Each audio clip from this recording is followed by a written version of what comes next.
priority. I was glad to learn from your letter that you are studying about Indonesia in school. I'm enclosing some Indonesian stamps which you can show to your class.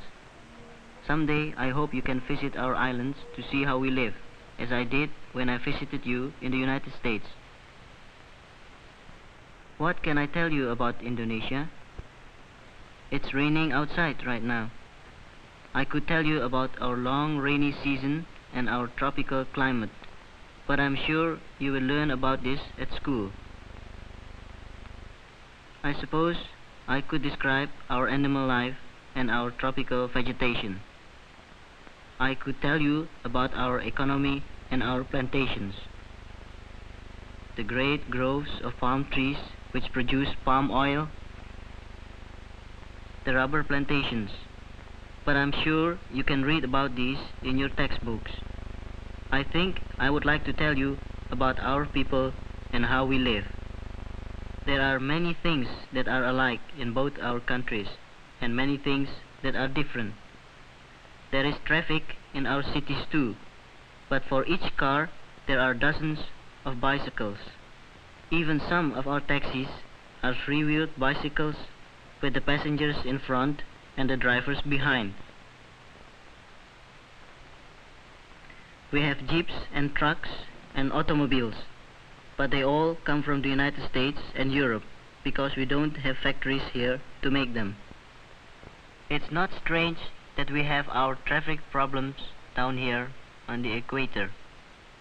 After all, 3 million people live in Jakarta, our capital city. Many of our newer buildings are like yours too. Buildings such as the National Museum, which is much like your National Art Gallery in Washington, buildings like the National Post Office, and our President's home, the White House of Indonesia. Throughout our cities, new plans are being developed.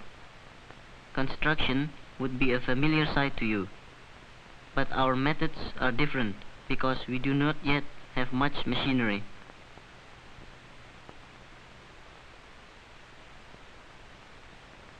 You would feel at home in many of our houses. Many of our people even dress like you do most of the time. At other times, they dress in the traditional way, like little Yusuf Sujito in his black cap and sarong. You would like my friends, the Sujitos. Sometimes, when Mr. Sujito isn't busy at his job with the government, he goes to market with the family.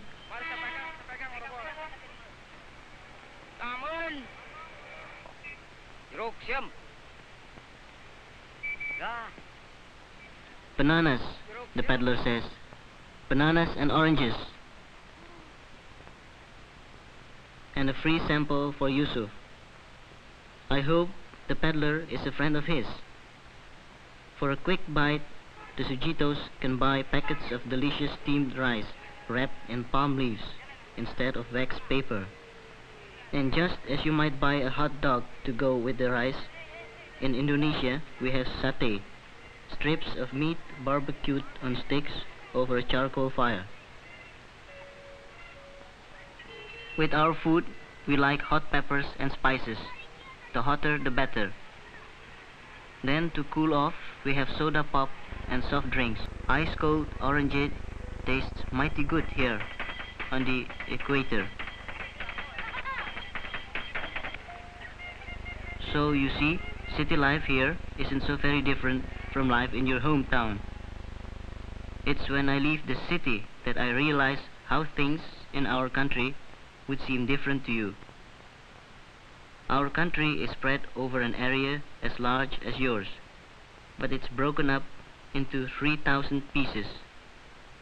Java, Sumatra, Borneo, the Celebes, the Moluccas, New Guinea, 3,000 islands.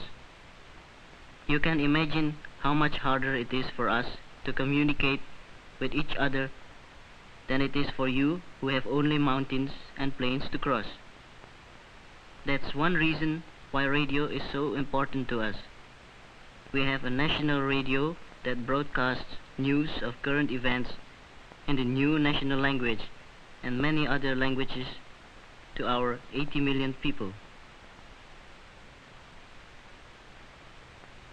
We are also making moving pictures to bring information to as many people as possible.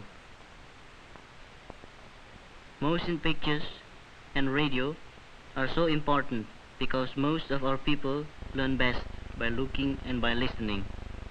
They don't read newspapers or books because most of them have never been to school. What this man knows about rice farming, he learned from his parents. And he can tell his own little boy only what he knows. Things are done the same way generation after generation. This is one of the things we are changing.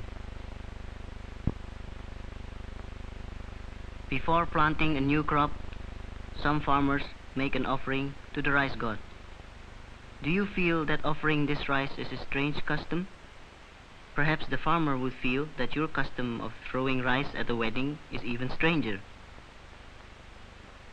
Another thing that we are changing is the harvesting of rice in the ancient tradition. Each head is cut one by one with a small knife in the palm of the hand. In some places, the rice is hulled and pounded into flour with poles.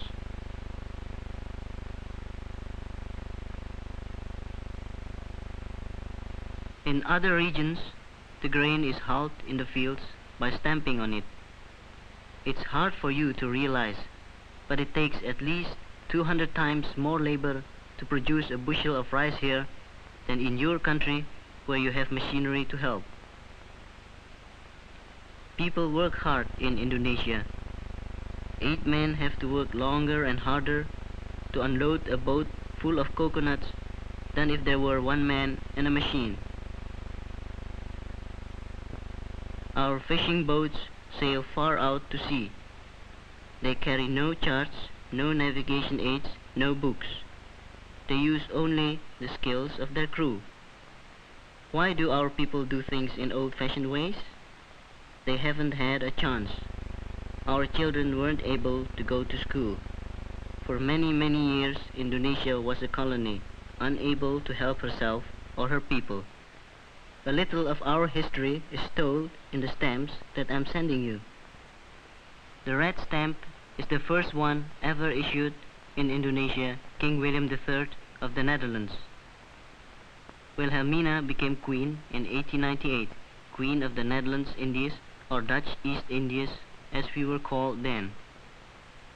In 1938, a commemorative stamp reminded us that Wilhelmina had ruled our islands for 40 years, but 4 years later an anchor and some Japanese characters appeared on her picture. We were ruled by the Japanese for 3 years. And then, Indonesia Merdeka, freedom for Indonesia. But a declaration of independence was not enough. Like you, we had to fight a revolutionary war, the war in which I was a battalion commander. Finally, with United Nations aid, freedom at last came to Indonesia. This is Sukarno, the leader of our revolution and our first president.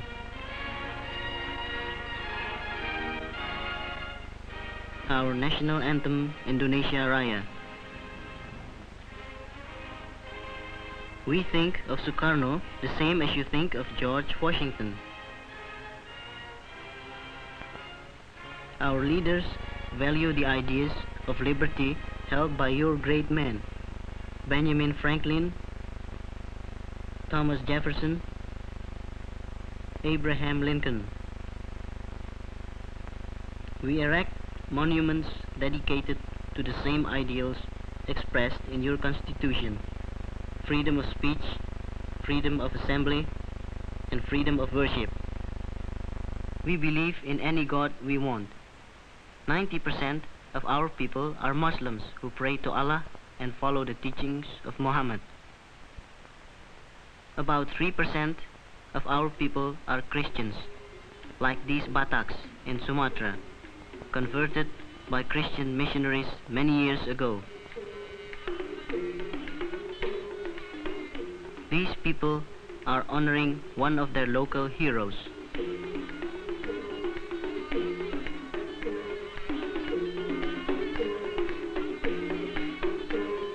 Many of our present-day leaders come from Batak villages like this, just as your leaders came from log cabins and frontier towns. Besides Muslims and Christians, there are Buddhists, Hindus, and followers of other religious beliefs in Indonesia. Here in Bali, women bring offerings of rice cakes, fruits, and flowers to their Hindu temple. Festivals have become much more frequent since we won our independence.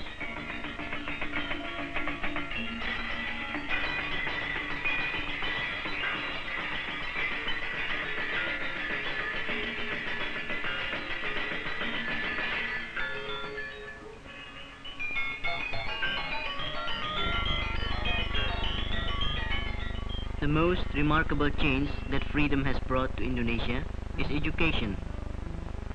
With the opening of schools everywhere, children flock to them, eager to learn. There are college students,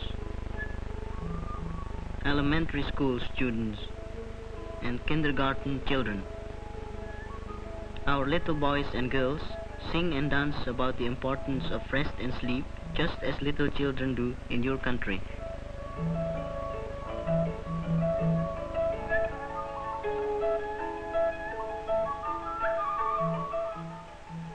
Sometimes they dress up. These two are the king and queen of Siam. And here are visitors from Japan. Boys in Indonesia play wild men of Borneo just like you play cowboys there. And we like our disguises too. But not all our play acting is done by young children. Puppet shows are one of our favorite entertainments in Java and Bali. The puppets cast a shadow on a thin screen and may be viewed from either side. The show begins about 8 in the evening and we watch all night long. Even the children stay up to watch. The puppet stories always involve a struggle between good and evil, and good always triumphs. But don't think that Indonesia uses only puppets to tell its stories.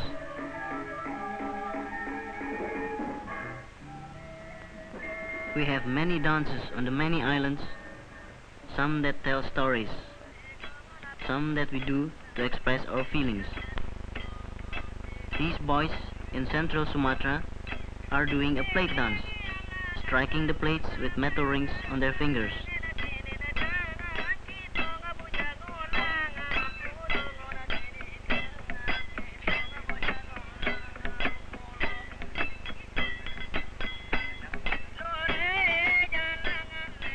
All through the islands, our children learn the music and the arts that make our country rich.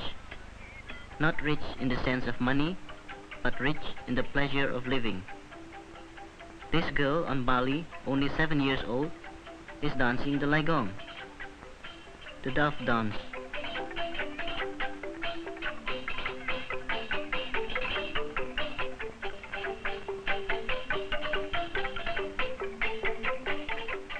The instruments are made from bamboo by people in the village and belong to the village.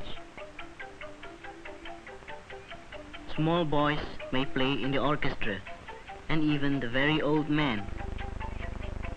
For hundreds of years, our children have learned the customs of our people, the old ways. Now that independence has come to us, we are also beginning to teach them the new. These children are growing into a world that is different from that which our old men have known. We plan to keep what was good in the old and find what is good in the new. For now, goodbye. I send you best wishes from your friends in Indonesia.